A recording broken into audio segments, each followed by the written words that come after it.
Hello there, this is week 21 of Christopher's Weekly History Topics for May 26th to June 1st. In this one, I'm going to go over actually a very broad topic, but only discuss a certain portion of the broad topic. That is basically the South under Reconstruction, which is basically like the period like 1864 to 1877, around there.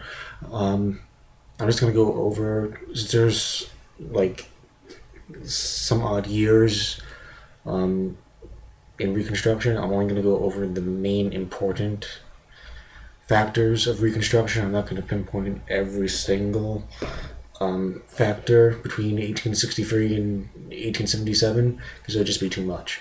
I would need to make like 2 videos just for one topic. So I'm just going to break this down and see where it goes from there. Okay, so Reconstruction, it mainly starts, well, I should say, the majority of people think that it starts, well, since Reconstruction happened after the Civil War, and the Civil War ended in 1865, then in 1865, after Lee surrenders to Grant, then hey, Reconstruction started. Well, that's not necessarily true. In 1863, believe it or not, there were plans for Reconstruction because after Gettysburg, things started to look bad for the South, and with the failed invasion of Pennsylvania, and with the Union winning victory after victory, Lincoln and the Republicans in Congress decided, well, it looks like we're going to win, so we'll start implementing ideas for Reconstruction after this war is eventually over. Reconstruction plan, there's different plans involved. When it comes to Reconstruction plans, there are 3 plans you have to remember. There's Lincoln's plan, which calls for like a 10% of the state's population. There's Johnson's plan, which requires 10% like Lincoln's plan, but also another thing extra, which I'll go over before. And then there's Congress's Reconstruction plan, which is a lot more difficult than Lincoln and Johnson's. First is Lincoln's plan. Lincoln's plan is if 10% of a former Confederate state's population says, you know what, we're sorry that we left the Union, we'll agree to stay, we'll agree to abolish slavery and all that, then they're allowed back to the Union if 10% does that. No problem. After Lincoln dies in April of 1865, Johnson enacts his own Reconstruction plan while Congress is in session. Well, not in session, while Congress is on recess. Johnson's plan is a little bit like Lincoln's. He calls for a 10% of a state's population, to say, I'm sorry, and we'll not do it again. The only thing about Johnson's plan is, unlike Lincoln's plan, basically the higher upper Southern aristocracy planter class of plantation owners, of wealthy, the only difference is they have to go to Johnson personally and apologize because something in Johnson's head. Remember, Johnson was from Tennessee. He was the only Southern diplomat to keep his Senate seat and stuff like that.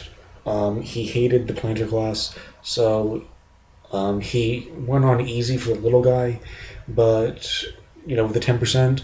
But for the 10% with the planter class, he's like, you know what? No, I would rather want to hear them groveling at my feet for basically forgiveness. So that's the way it differs from Lincoln's plan. Like, he still goes with the 10% like Lincoln does, but it's more of a personal thing for Johnson than Lincoln, because it's like, hey, you know what? The Southern aristocracy has pissed me off all these years. Now I finally find a way to get back at them.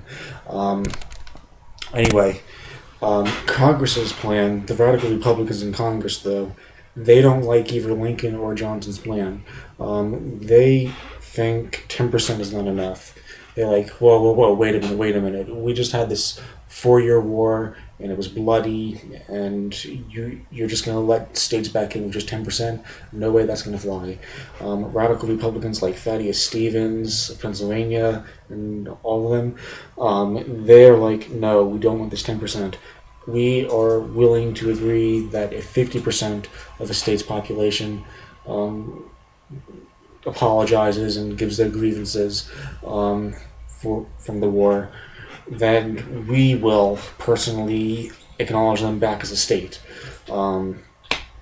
This does not go well with Johnson, and this is one of the reasons why Johnson and the radical Republicans in Congress, like Charles Sumter and Thaddeus Stevens, that's why they butt heads a lot in the government between 1865 and 1869. So basically, in the Reconstructed South, you have basically no Democrat control. The government, there are provisional governments set up in the states, and it's run mainly by Northerners or Southerners who were loyal in the Civil War, who then were given like a reward for being loyal, and very few Democrats wanted. Well, no, very few Democrats were in these reconstructed governments of the South. They were mainly Republican governments, and there was also, on top of white Republicans, there was a lot of, after the amendment was passed as far as blacks getting the right to vote, you see a lot of blacks turn Republican, and they keep electing these Republican governors and these Republican senators and representatives in southern states. That changes, however, when the KKK gets formed and terrorizes African Americans in the South, and they, it's just horrible. What another thing about this, Reconstruction is kind of in the middle after Johnson gets impeached. As you know, he gets impeached. He's the only president to get impeached. And then there's the election of 1868, in which General Grant is elected, as you know. And Grant, along with the radical Republicans, enacts his own Reconstruction plan as far as sending in more troops to crush rebellions. Like, I think there was a rebellion in, I think it was Mississippi, but I might be wrong, either Mississippi or Florida. And the provisional governor, who was a Republican governor, had to ask the president for federal troops to come down and to basically crush this uprising and rebellion, because because Southerners were lynching freedmen. They were just basically out of control. And Grant, in his first term, he was not afraid to agree to these governors to send militias, basically, like federal troops, down to crush these rebellions.